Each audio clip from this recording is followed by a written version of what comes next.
वे सारे तत्व जो संविधान की मूल भावना को बनाए रखते हैं, उसके बेसिक स्ट्रक्चर को बनाए रखते हैं, संविधान बनाने के पीछे जो संविधान निर्माताओं की सोच है उसको बनाए रखते हैं, वे ही तत्व मूल ढांचा है। किसी भी संशोधन के माध्यम से ये संविधान का आधारभूत ढांचा है कि संविधान सर्वोच्च है, उससे बड़ा कुछ नहीं है। तो इस सोच को, इस विचार को कहीं भी परिवर्तित नहीं किया जा सकता। नमस्कार दोस्तों, आज फिर आपके सामने उपस्थित हैं झारखंड लोक सेवा आयोग की जो मुख्य परीक्षा जेपीएससी मेंस के पेपर 4 के एक अन्य टॉपिक के साथ। टॉपिक का नाम है भारतीय संविधान का आधारभूत ढांचा। काफी इंटरेस्टिंग और थोड़ा सा समझने के लिए कठिन हो सकता है, लेकिन इस अवधारणा को आपको अगर आप समझ गए तो इससे यदि प्रश्न आते हैं तो आप उसको आसानी से हल कर लेंगे। तो एक बार हम आपको अपने YouTube चैनल नौकरी वाले भैया में आपका पुनः स्वागत करते हैं। और आइए आज हम संविधान के आधारभूत ढांचे पर बात करें। परीक्षा के लिए ये अत्यंत ही उपयोगी, इस बार की मुख्य परीक्षा के लिए, कि भारतीय संविधान के आधारभूत ढांचा की अवधारणा का तात्पर्य क्या है। अगर ये प्रश्न आता है तो आप उसका आंसर कैसे लिखेंगे और आपके उत्तर में क्या क्या बिंदु आने चाहिए। तो सबसे पहले हमें समझना होगा कि भारतीय संविधान का आधारभूत ढांचा क्या है। क्या संविधान में कहीं इस शब्द का जिक्र हुआ है कि भारतीय संविधान की आधारभूत ढांचा ये तत्व हैं। लेकिन भारतीय संविधान में आधारभूत ढांचे की व्याख्या कहीं नहीं की गई है। लेकिन आधारभूत ढांचे के जो तत्व हैं उनकी पहचान माननीय सुप्रीम कोर्ट द्वारा अपने विभिन्न वादों में दिए गए निर्णयों के द्वारा उन तत्वों की पहचान की गई है। तो ये आधारभूत ढांचा क्या है, इसको समझने की आवश्यकता है, तभी हम इसकी अवधारणा को समझ पाएंगे और इससे जुड़े प्रश्नों को हम आसानी से जवाब दे पाएंगे। तो आधारभूत ढांचा यानी कि मूल ढांचा, यह मूल ढांचे की बात हो रही है। तो संविधान का मूल ढांचा क्या है, तो इसकी व्याख्या यद्यपि संविधान के किसी भाग में मूल ढांचे की व्याख्या नहीं की गई है, फिर भी विभिन्न वादों में निर्णय दिए गए, जो सुप्रीम कोर्ट द्वारा जो निर्णय दिए गए हैं, उस आधार पर हम उनके तत्वों की पहचान कर सकते हैं कि संविधान का आधारभूत ढांचा क्या है।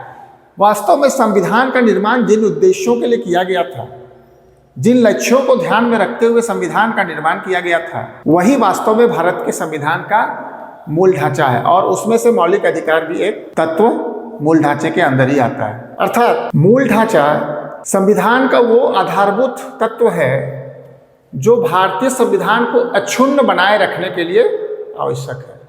अर्थात वे सारे तत्व जो संविधान की मूल भावना को बनाए रखते हैं, उसके बेसिक स्ट्रक्चर को बनाए रखते हैं, संविधान बनाने के पीछे जो संविधान निर्माताओं की सोच है उसको बनाए रखते हैं, वे ही तत्व मूल ढांचा है। जैसे मौलिक अधिकार, विधि के समान, विधि के समक्ष समानता और इस तरह के अनेक तत्वों की पहचान बाद में हम इसका जिक्र करेंगे कि भारतीय संविधान के मूल ढांचे के तत्व क्या क्या हो सकते हैं।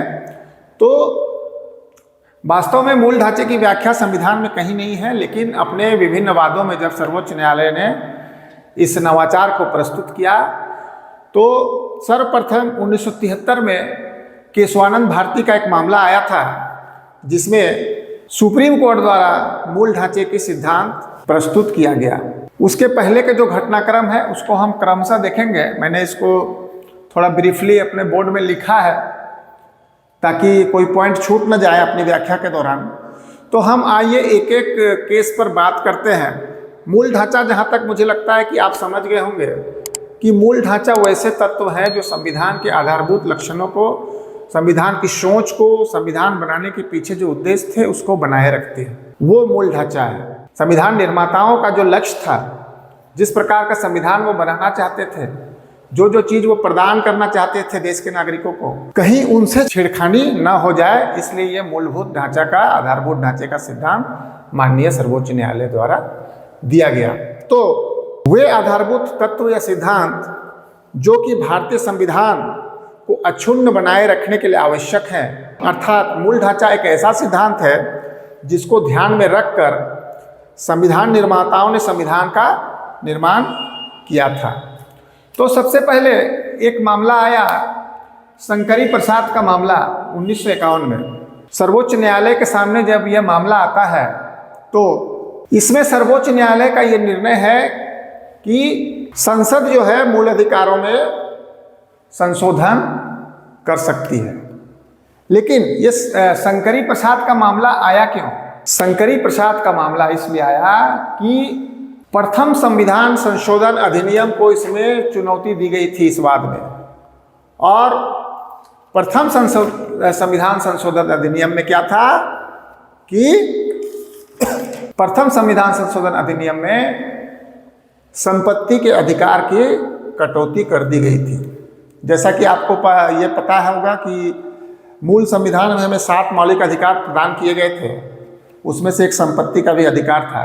तो इस अधिकार में कटौती की गई थी प्रथम संविधान संशोधन अधिनियम के माध्यम से, और ये प्रथम संविधान संशोधन अधिनियम 1951 में किया गया और संपत्ति के अधिकार में कटौती की गई। इस कटौती को चुनौती दिया गया शंकरी प्रसाद मामले में 1951 में। जब सुप्रीम कोर्ट में यह मामला गया तो सुप्रीम कोर्ट ने यह व्यवस्था दी कि मूल अधिकार में संशोधन किया जा सकता है, क्योंकि अनुच्छेद 368 के अधीन जो संविधान संशोधन से जुड़ा हुआ जो कानून है वो अनुच्छेद 13 से भिन्न है।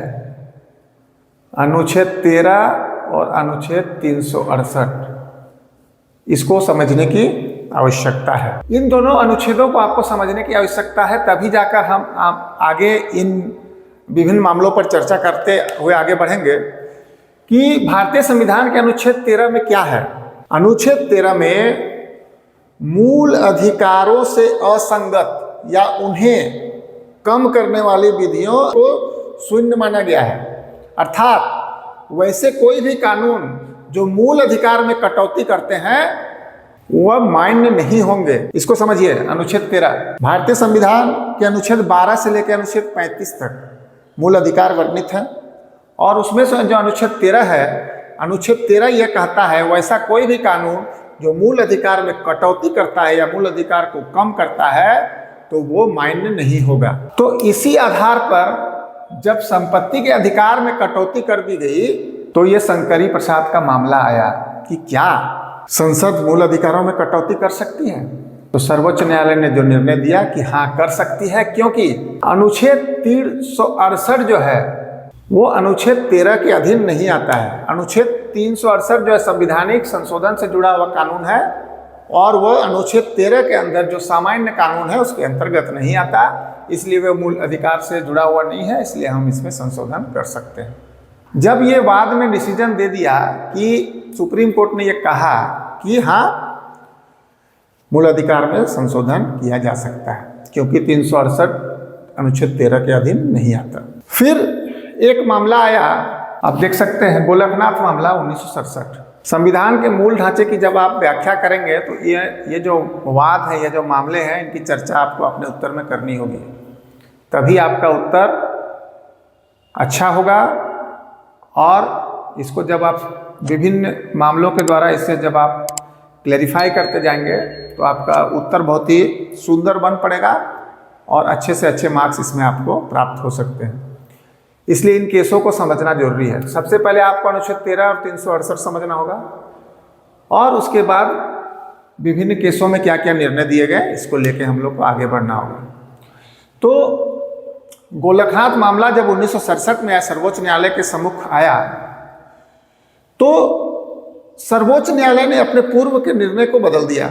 जो निर्णय उन्होंने शंकरी प्रसाद के मामले में दिए थे उसको अब सर्वोच्च न्यायालय ने चेंज कर दिया। अब सर्वोच्च न्यायालय का ये कहना है कि मूल अधिकारों में संशोधन नहीं किया जा सकता। तो ये गोलकनाथ मामला आया क्यों?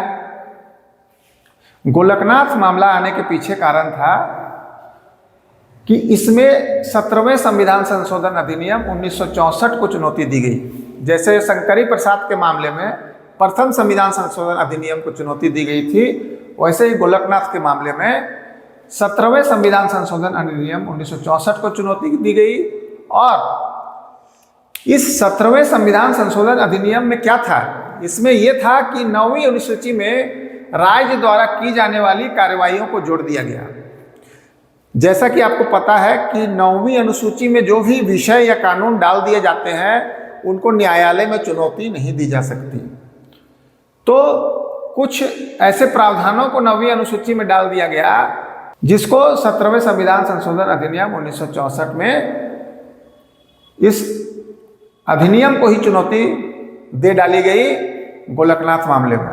तो इसमें सुप्रीम कोर्ट ने यह कहा, जो सुप्रीम कोर्ट ने इसमें जो व्यवस्था दी, जो निर्णय दिया कि सुप्रीम कोर्ट ने कहा कि मौलिक अधिकार को लोकोत्तर तथा अपरिवर्तनीय स्थान है। सुप्रीम कोर्ट ने क्या ये कहा कि मौलिक अधिकार को लोकोत्तर तथा अपरिवर्तनीय, मतलब इस पर परिवर्तन नहीं किया जा सकता।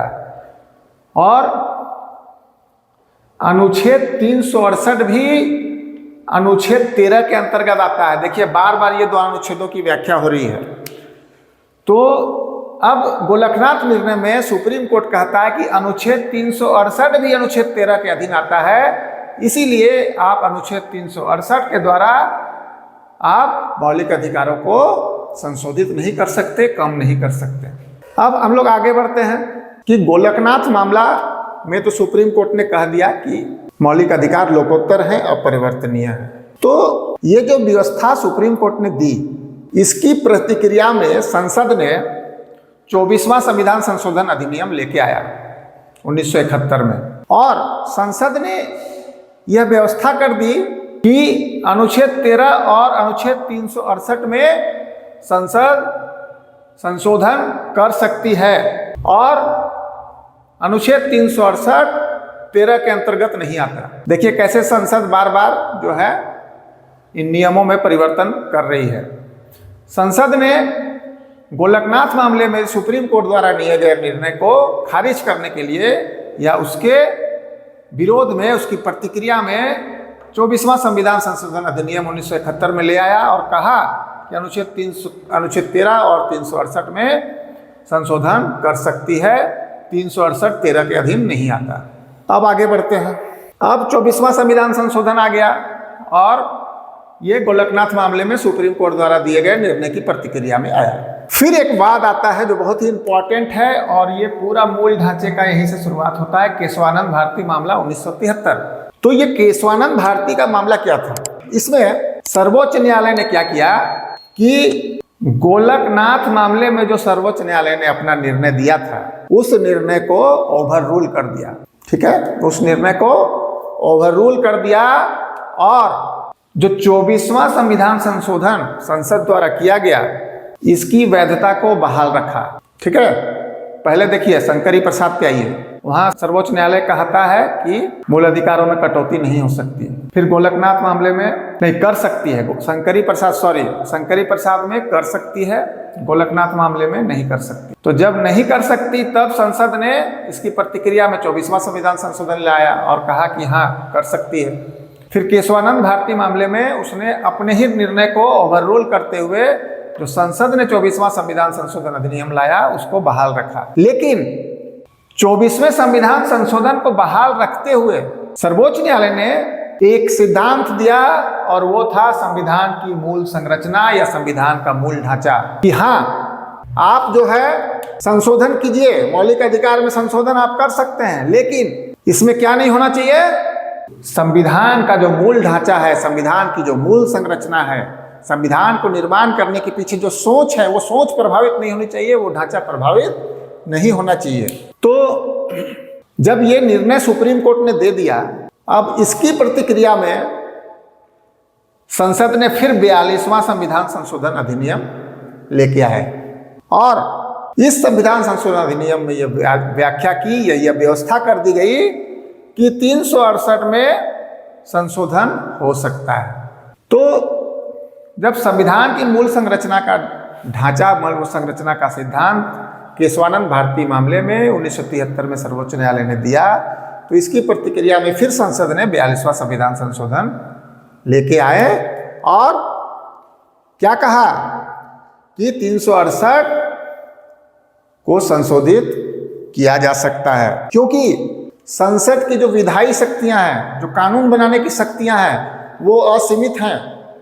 संसद का ऐसा मानना है कि संसद की जो विधायी शक्तियां हैं, कानूनी शक्तियां हैं, वो असीमित हैं, उसकी कोई सीमा नहीं है और संविधान संशोधन को न्यायालय में चुनौती नहीं दी जा सकती। जब 42वां संविधान संशोधन आया तब फिर एक और वाद सामने आता है, मिनर्वा मिल्स मामला 1980। जब मिनर्वा मिल्स मामला 1980 में आता है तो सर्वोच्च न्यायालय क्या करता है कि 42वें संविधान संशोधन के उस प्रावधान को वो खारिज कर देता है कि संसद की जो विधायी शक्तियां हैं वो असीमित हैं।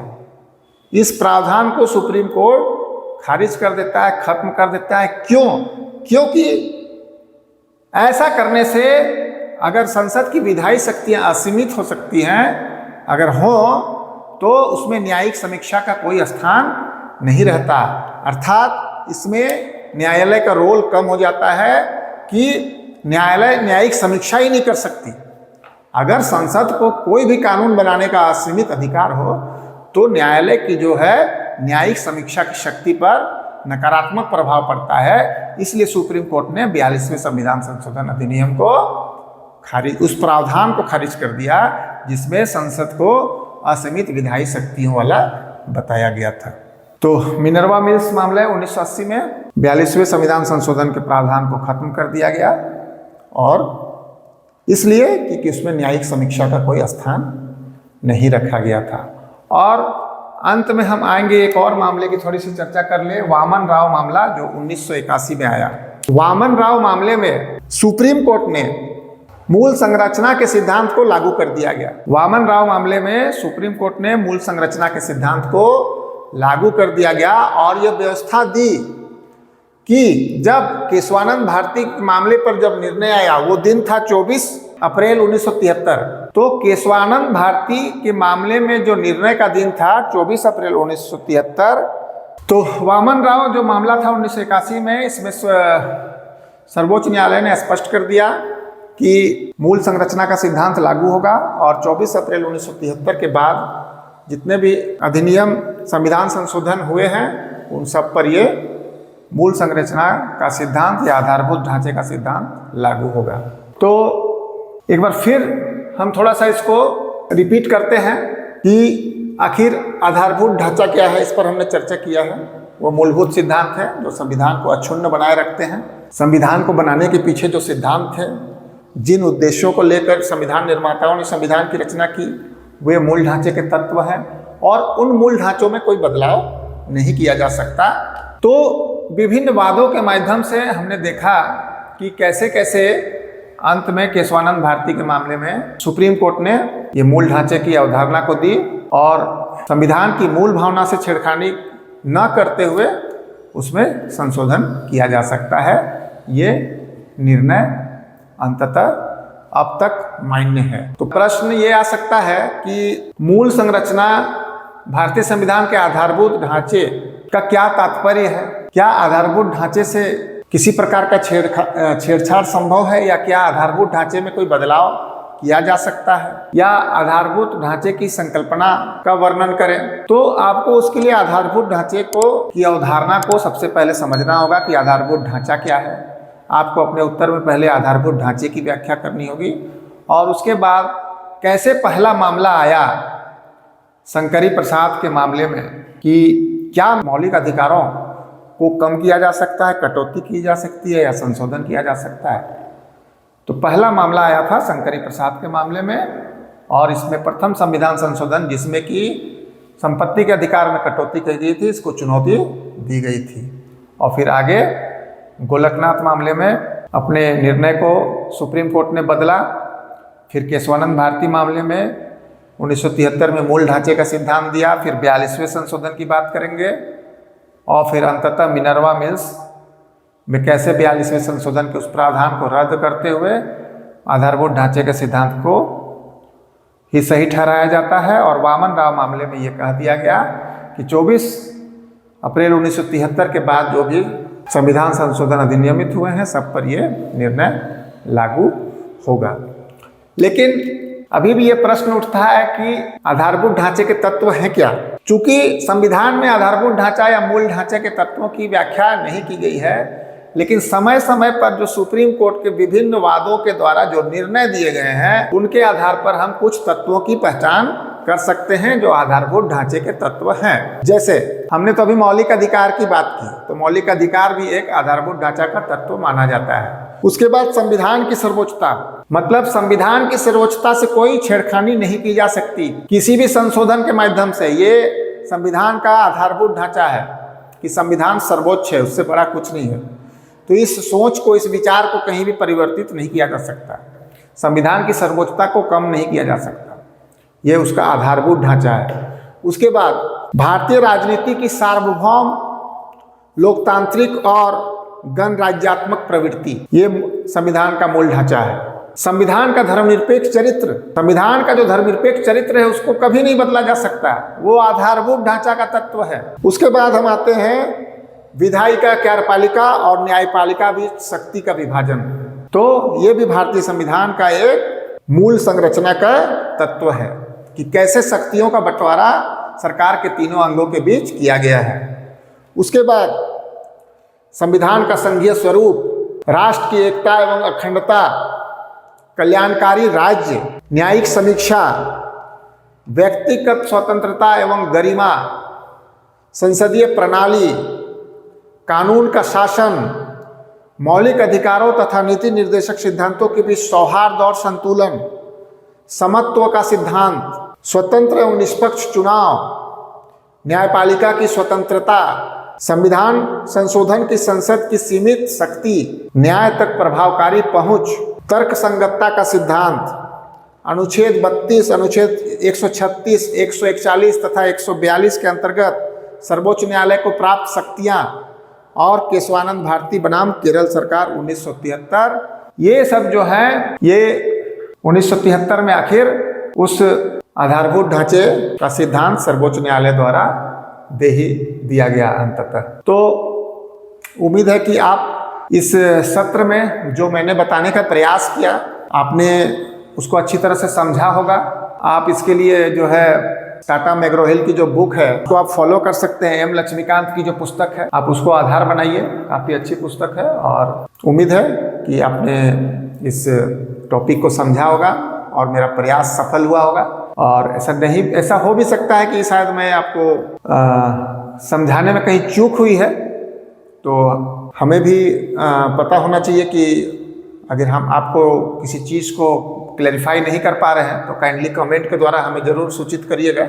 लेकिन हम जहाँ तक प्रयास करते हैं कि जो भी हमारा बेस्ट हो हम आपको दें और इसके लिए हम काफ़ी मेहनत भी कर रहे हैं।